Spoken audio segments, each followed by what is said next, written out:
Today in New York and London, leaders from European and Middle Eastern countries worked to develop a plan to try and reopen the Strait of Hormuz, which has been largely closed since the war in Iran began.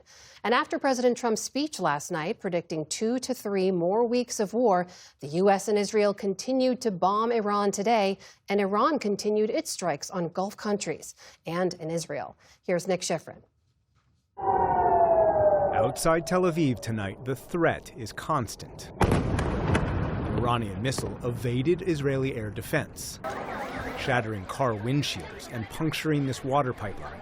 It shows how, despite 1 month of war across Israel and the Gulf, Iran still can project power and display defiance. Spokesman Elias Hazrati. Our missile capabilities are growing stronger day by day. Moreover, the Strait of Hormuz is in the hands of Iran's powerful forces. Iran's assault on oil vessels and other energy targets in and along the strait has led to a staggering decline of traffic in what was one of the world's most important oil and natural gas choke points. Before the war, the number of cargo ships going through the Strait of Hormuz in either direction averaged more than 100 per day. 1 month ago, at the start of the war, that number dropped off a cliff, and only handfuls of boats that Iran chooses are now transiting. We have seen Iran hijack an international shipping route to hold the global economy hostage. Today, a group of more than 40 countries, led by British Foreign Minister Yvette Cooper, coordinated plans to reopen the strait after the war ends.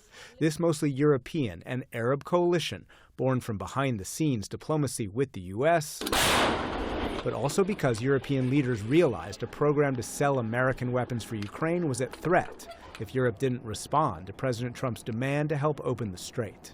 We are focusing on the effective coordination that we need across the world to enable a safe and sustained opening of the strait. Conflicts do not end on their own.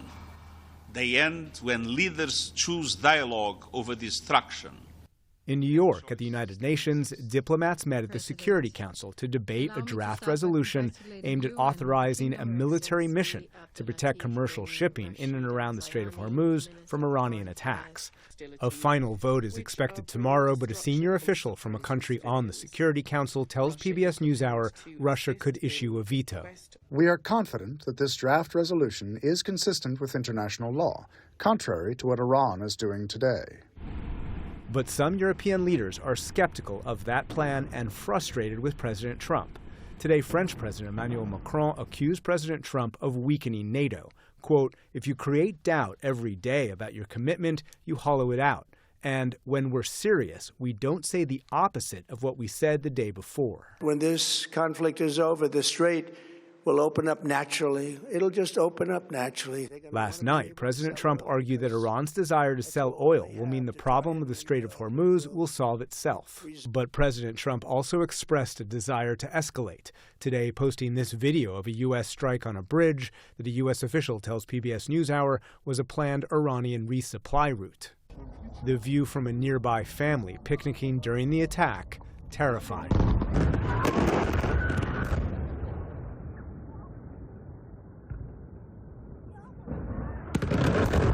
And Iran's foreign ministry also posted these photos today of what it said was an attack on the century-old Pasteur Medical Research Institute in Tehran. A U.S. official denies this was an American attack. We're going to hit them extremely hard over the next 2 to 3 weeks. We're going to bring them back to the Stone Ages where they belong. In the meantime, discussions are ongoing. Yet if during this period of time no deal is made, we have our eyes on key targets. If there is no deal, we are going to hit each and every one of their electric generating plants very hard and probably simultaneously. The markets did not like that message, opening down, and Brent crude prices spiked. Traders apparently disappointed that the president did not signal the end of the war. And the war continues to reverberate. Massive U.S. airstrikes in central Iran. In Isfahan province, a critical hub for its nuclear program, clouded in apocalyptic smoke as the U.S. targets ammunition depots. The president vows to continue the war for another 2 to 3 weeks. For the PBS News Hour, I'm Nick Schifrin.